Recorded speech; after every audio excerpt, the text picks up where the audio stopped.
Вы знаете, когда первый раз мы вот врывались, когда были в хороших отношениях, мы кормили, чаем поили, кофе там, это самое, относились очень хорошо. Но когда началось вот это... Угрозы? Да, угрозы. У нас начиналось нервы сразу.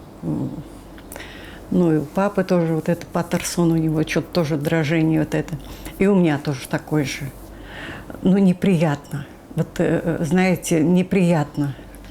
Вот даже вот уже сейчас видеть этих людей мне неприятно. От них у меня сразу поднимается давление. Сразу просто вот какая-то вот... Я бы не сказала, что... Неприязнь. Неприязнь какая-то. Вот я бы не сказала, что ненависть. Нет у меня ненависти к ним. Нету. Я всегда говорю, что Бог есть, и Бог все видит.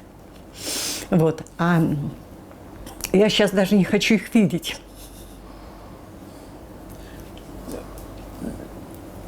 Я хочу президента Абхазии попросить, чтобы они защитили нас. И не только президента Абхазии, и нашего президента. Потому что это такой... Это беспредел. Беспредел, я считаю. И насколько мы им доверяли, насколько мы к ним относились очень хорошо.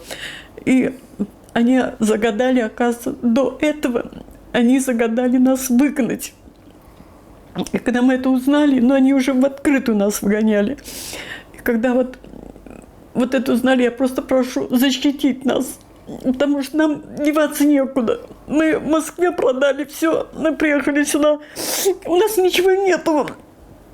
Если сейчас он отнимет это все у нас, нам куда? На помойку идти? Я даже не знаю.